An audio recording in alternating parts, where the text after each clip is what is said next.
Pernah nggak sih tiba-tiba merasa jantung berdebar cepat, tangan dingin, pikiran gelisah, padahal kamu lagi nggak menghadapi masalah besar? Misalnya nih, lagi rebahan di kamar, semua baik-baik aja, tapi tiba-tiba muncul rasa takut, seolah ada sesuatu buruk yang bakal terjadi. Nah, rasanya nggak enak banget, bikin resah, tapi kita nggak bisa menjelaskan kenapa ini terjadi. Bahkan kadang muncul pikiran, apa aku sakit ya? Apa ada yang salah sama aku? Padahal setelah dicek, tubuh sehat, kondisi sekitar juga normal. Nah, inilah yang disebut cemas tanpa alasan jelas. Dan kabar baiknya, ternyata banyak orang juga mengalami hal yang sama loh. Di video kali ini, kita akan bahas tuntas fenomena kecemasan yang muncul tanpa pemicu nyata. Kita akan kupas dari sisi tubuh, pikiran, sampai kebiasaan sehari-hari yang diam-diam memicu rasa cemas. Kamu juga harus tahu nih dampaknya. Kalau rasa cemas ini dibiarkan begitu aja. Dan yang paling penting, saya akan kasih tips praktis bagaimana cara mengelolanya supaya hidup kita bisa lebih tenang dan produktif. Jadi, kalau kamu sering merasa gelisah tanpa sebab, stay sampai akhir video ya, karena bisa jadi jawabannya ada di sini. Sebelum jauh, kita perlu ngerti dulu nih, apa sih sebenarnya cemas itu? Secara sederhana nih ya, cemas adalah reaksi alami tubuh terhadap ancaman.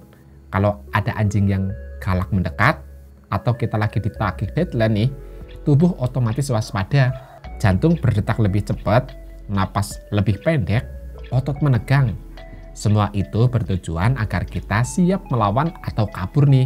Jadi, rasa cemas sebenarnya mekanisme pertahanan diri yang diwariskan dari nenek moyang kita. Tapi masalahnya, alarm ini kadang salah bunyi. Bayangkan, ada alarm kebakaran di rumah, idealnya alarm berbunyi kalau ada api kan? Tapi tiba-tiba alarm menyala hanya karena kita masak mie instan atau ada asap rokok tipis aja. Padahal nggak ada kebakaran loh. Nah, inilah yang terjadi ketika kita cemas tanpa alasan jelas. Tubuh memberi sinyal bahaya, padahal situasinya sebenarnya aman. Salah satu penyebab utama kenapa kita sering merasa cemas, jelas ada di tubuh kita sendiri. Tepatnya di sistem saraf dan hormon. Pertama, hormon stres. Tubuh kita memproduksi hormon stres, adrenalin, dan kortisol. Normalnya, hormon ini naik saat ada ancaman nyata, lalu turun setelah bahaya lewat. Tapi pada sebagian orang, hormon ini bisa naik tanpa pemicu jelas. Akibatnya, jantung berdebar, keringat keluar, pikiran gelisah, padahal nggak ada bahaya. 2. Amigdala di otak. Di otak kita ada bagian kecil bernama amigdala. Tugasnya mendeteksi ancaman. Tapi, amigdala ini kadang terlalu sensitif, kayak sensor pintu mobil yang bunyi walau cuma kena angin. Akhirnya kita jadi waspada berlebihan meski nggak ada ancaman nyata. Tidur yang kurang atau kualitas tidur buruk bisa bikin otak lebih mudah memicu rasa cemas loh. Sama seperti HP yang baterainya tinggal 5%, semua jadi error. Begitu juga tubuh kita. Ya sama, sering error juga. Kurang minum air atau dehidrasi bisa bikin jantung berdebar loh. Tubuh lalu mengartikan itu sebagai tanda bahaya. Kekurangan nutrisi tertentu, misalnya magnesium atau vitamin B, juga bisa bikin sistem saraf lebih tegang loh. Jadi, kalau kamu sering merasa cemas tanpa sebab, bisa jadi bukan salahmu, tapi memang tubuh sedang memberi sinyal lewat hormon, otak, atau kondisi fisik yang nggak seimbang. Beberapa alasan juga kenapa pikiran kita bisa jadi sumber kecemasan meski keadaan di luar aman, yakni adalah faktor psikologis. Yang pertama nih, overthinking. Pikiran kita punya kebiasaan bikin film sendiri. Misalnya, besok kalau aku presentasi, gimana ya kalau gagal? Gimana ya kalau diketawain? Padahal semua itu belum tentu terjadi. Tapi tubuh kita tetap percaya seolah skenario itu nyata. Akibatnya rasa cemas muncul tanpa perlu ada pemicu nyata. Orang yang pernah mengalami kejadian buruk, meski sudah lewat lama, bisa lebih gampang cemas di situasi yang baru loh. Misalnya, pernah mengalami kecelakaan, lalu setiap kali naik kendaraan, rasa takut muncul lagi meskipun kondisinya aman biasa aja. Banyak orang merasa harus selalu sempurna, takut salah, takut gagal, takut mengecewakan orang lain. Pikiran seperti ini bisa memicu kecemasan bahkan sebelum kita melakukan sesuatu. Jadi, baru bayangin aja udah bikin gelisah duluan. Kita sering ngomong ke diri sendiri dengan kalimat-kalimat buruk. Aku pasti gagal. Aku nggak mampu. Aku nggak sebaik orang lain. Pola pikir ini bisa memperkuat kecemasan tanpa alasan yang jelas loh. Intinya, pikiran ini bisa jadi sumber kecemasan terbesar. Kita nggak perlu musuh dari luar, karena kadang musuh terbesarnya ada di kepala kita sendiri. Faktor lingkungan dan gaya hidup juga bisa ngasih kesadaran bahwa hal kecil sehari-hari bisa memicu rasa cemas loh tanpa kita sadari. Misalnya nih, kafein dan stimulan. Minum kopi atau teh berlebihan bisa bikin jantung berdebar. Sensasi ini sering disalahartikan otak sebagai tanda bahaya. Akhirnya muncul kecemasan. Media sosial dan berita negatif juga ikut terlibat di situ. Setiap hari kita diserbu berita buruk nih. Bencana, kriminal, gosip. Belum lagi scroll media sosial dan bandingin diri dengan orang lain. Semua ini bikin otak kita terus dalam mode waspada. Walaupun kita lagi duduk santai di rumah. Kurang gerak dan olahraga juga bisa jadi pemicu loh. Tubuh yang jarang bergerak bikin energi menumpuk. Energi ini bisa berubah jadi gelisah dan susah tenang. Makanya olahraga ringan aja sudah bisa menurunkan rasa cemas. Hanya tinggal malas atau enggaknya. Pola tidur berantakan juga bisa jadi pemicu loh.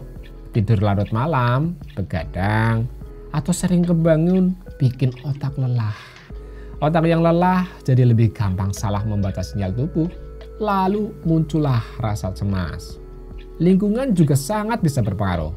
Hidup di kota dengan polusi udara, suara klakson, atau suasana rumah yang selalu ribut bisa bikin otak jarang dapat istirahat.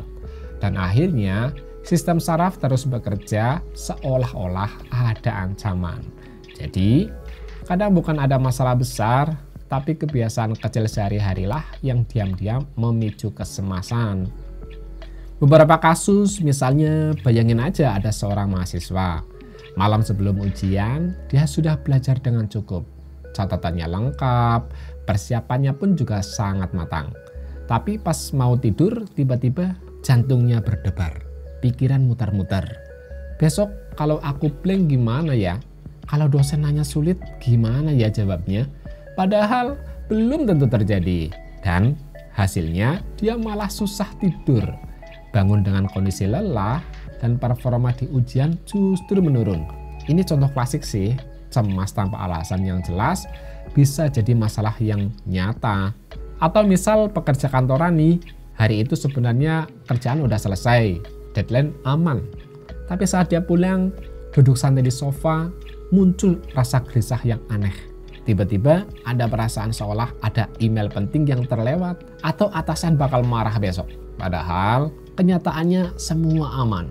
Rasa cemas ini bikin dia nggak bisa menikmati waktu istirahatnya. Bahkan ya, bisa terjadi pada ibu rumah tangga. Anak-anak sehat padahal rumah aman, tapi tetap tiba-tiba muncul pikiran, jangan-jangan nanti ada kecelakaan. Jangan-jangan nanti ada masalah besar. Pikiran yang tidak jelas kayak gitu akhirnya membuat hati terus saja gelisah. Jadi sebenarnya siapapun bisa mengalaminya. Dari pelajar, bekerja, sampai orang tua pun juga bisa mengalami. Nah dampaknya nih, jika dibiarkan, kamu bakalan sulit buat konsentrasi. Kecemasan bikin otak susah fokus. Mau kerja jadi sering blank, mau belajar malah nggak bisa konsentrasi, dan akhirnya produktivitas pun juga menurun. Dampaknya juga bisa terhadap kesehatan fisik. Kalau berlangsung lama nih ya, kecemasan bisa memicu masalah fisik. Sakit kepala, emah, tekanan darah naik, bahkan imunitas pun juga menurun. Jadi gampang mudah sakit. Secara emosi pun juga sering meluap-luap, hidup terasa capek terus. Padahal belum ngapa-ngapain, energi udah habis duluan karena berperang melawan sesuatu yang dipikirkan sendiri. Dan kalau dibiarin berlama-lama, cemas tanpa alasan bisa berubah jadi gangguan kecemasan umum atau serangan panik. Nah, ini sudah masuk ranah klinis yang butuh bantuan profesional nih, misal para medis ya.